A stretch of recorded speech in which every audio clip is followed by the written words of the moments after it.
అలాంటి డిమాండ్ ఏమన్నా తలకెత్తుకునే అవకాశం ఉంటుందా? అది పవన్ కళ్యాణ్ అయితే డిమాండ్ చేస్తారు నాకు తెలిసి.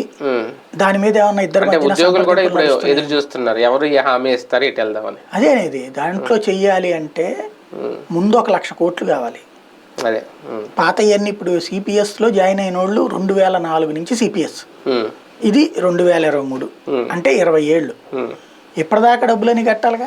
అవును సరే ఇప్పటిదాకా కాదు ఇప్పటి నుంచి అన్నారు అనుకోండి, ఇప్పటి నుంచి వాళ్ళు ఉద్యోగ టైం ఎంత ఉంటుందని ప్లస్ రెండోది వచ్చేటప్పటికి సిపిఎస్ రద్దు చేసి ఓపీఎస్ ఇవ్వాలంటే ఇవాళ జీతం ఎంత ఇస్తున్నాము, 1,00,000 ఇస్తున్నాం అనుకోండి, ఇంకొక కనీసం 60-70 వేలు ప్రభుత్వం భరించాలి.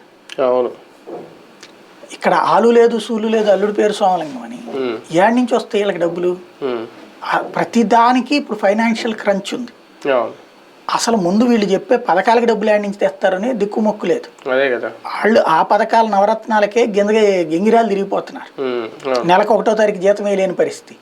అదేమంటే చంద్రబాబు నాయుడు మంచి విజనరీ కాబట్టి అంటే ఆ విజనరీని ఇంతకుముందు కూడా చూసాం కదా. అంతకుముందు ఏమన్నా లెక్కలు వచ్చినాయా, ఆకాశం నుంచి ఏమన్నా డబ్బులు ఊడిపడ్డాయి ఏంది? ఆయన చెప్పిన హామీలే నెరవేర్చలేకపోయాడు కదా, డబ్బులు లేకనే కదా. మరి అట్లాంటిది ఇప్పుడు ఏడు నుంచి పట్టుకొస్తాడు? కాకపోతే కొత్త ఒక వింత పాత ఒక రోత అని ఆ టైపులో జగన్ పక్కన పెట్టి వీళ్ళకి ఇస్తే ఇట్లాంటివన్నీ కాసేపు అప్పటి నుంచి ఏముంటుందంటే చంద్రబాబు 2014 నుంచి 15 దాకా ప్రతి వారానికి ఒక శ్వేతపత్రం, ఆ వారం అంతా దాని మీద చర్చ. కాంగ్రెస్ హయాంలో ఇవన్నీ నాశనం చేసేశారు, మేము వచ్చాక దీన్ని బాగు చేద్దాం అనుకుంటున్నాం. ఇట్లాగ ఒక ఏడాది గడిచిపోయింది. రెండో ఏడాది దాన్ని ఏం బాగు చేశారో తెలియదు, లోపు అమరావతి పట్టుకున్నారు. అమరావతి గురించి చర్చ ఇంకొక ఏడాది నడిపేశారు.